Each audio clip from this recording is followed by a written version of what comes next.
This is my Oukitel RT1 tablet, which comes in a nice smart box like most Oukitel products do. It's shrink wrapped in plastic, so I'll just try scoring that so I can get in there and rip it off.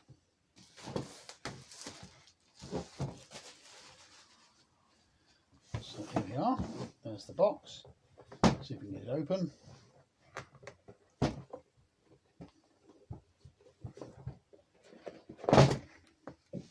So it comes with a packing piece on top to protect it, and there is the tablet with a charger plug and a C-type cable, and there's a travel protector on the front. Don't know if there's any other screen protector on underneath. Here's a book, warranty card, SIM pin, etc. You need to be just a little bit careful how you release the newspaper, because you don't want to take the screen protector off as well. So there we are, it's all looking quite good. I'll just put the top back on. Where's the power button gone? Here it is. 1, 2, 3, there we go. So it's just booting up. So it says English United States, so I need to change the language to proper English, which in my case would be English United Kingdom. Nearly everywhere in the world English is spelled correctly, but in the United States they spell quite a lot of stuff wrong. So United Kingdom, there we go. Connect to mobile network. Now we're going to skip that bit. That's just the same as setting up a phone. So searching for Wi-Fi networks. That's the one we want. So I'm just going to show password. So it says it can transfer apps and data. Okay, well I'm going to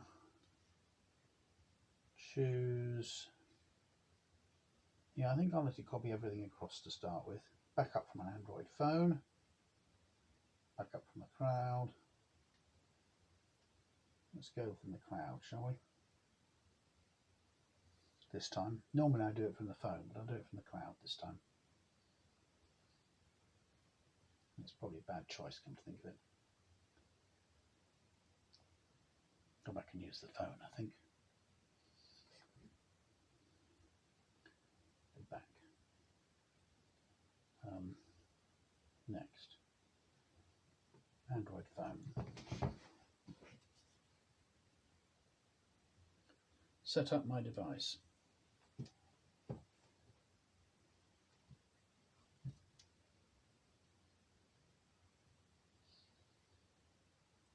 Okay, so they both come up with the same set of shapes, so just click on Next, continue on your device, copy.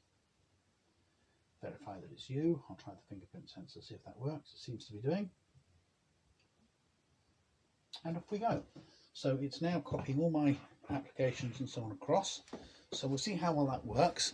Hopefully they'll all set themselves up in groups like they did on my phone, since they're two Oukitel devices, but we're not quite sure, so we'll find out later. So in the meantime, I think that's probably as much as I can film for the moment. So after I'd logged on, I told it to restore a backup from one of my phones, and all the apps from my phone have come across. So I've got all my navigation stuff here. I've got this handy little gadget for doing various jobs and so on. So one of the things I needed to do was, it didn't have these 3 dots at the bottom here. It was set up for gesture navigation. So I went into settings, found the system navigation icon, and here you can choose between gesture navigation, which means that you have to swipe up from the bottom to go back to the home page, and then if you open a few things you can, where are we, that one as well maybe, that one as well maybe, and that one as well maybe. So you can swipe up from the bottom and it goes back to the home page. Swipe up from the bottom and hold, and you can swipe through all the different apps that you've got open. So now if I go to there's my spam folder for a minute. So if I swipe in from the side, it takes you back to your previous screen, in this case back to my inbox. So that's how gesture control works. I prefer to use, I must say I do very much prefer to use the buttons. So I'm just going to go back into here and turn them back on. And there you are, they've popped up again. So I've got various apps on here, including my Bible app, which I use quite a lot. At the moment I'm reading through Paul's epistle to the Thessalonians, because we're planning to do a Bible study on that later this week. So if I go back to here, you can see I'm in 1 Thessalonians chapter 3 at the moment. The slightly larger type on this does make life a bit easier. And now if I go to the app I use quite a lot as well, this is I'm learning Arabic Duolingo, and the little accent marks that you see in Arabic are really, really tiny and very difficult to read on a phone screen. So I thought this might make life a bit easier, and it certainly has. That's French at the moment, so I just go back to Arabic. I'm not quite sure how many lessons I'd have to do to find one which got some vowel markings in, so I won't try and do it at the moment, but we'll just have a quick look at the alphabet so you can see the sort of thing we're dealing with.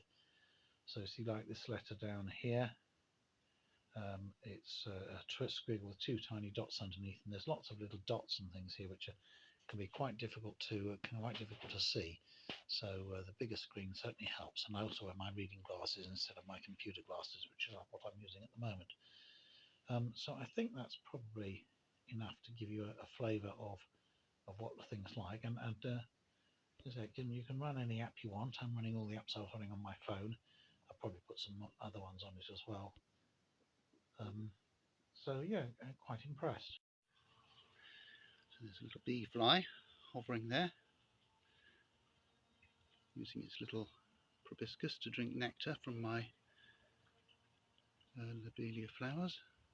A further sample from the camera. Here is a still of the bee fly on said lobelias, and here's a couple of other photos. This one is of a playhouse in my grandson's garden, and this one is from the same position, just a distant photo, just to give you an idea of how good the camera is.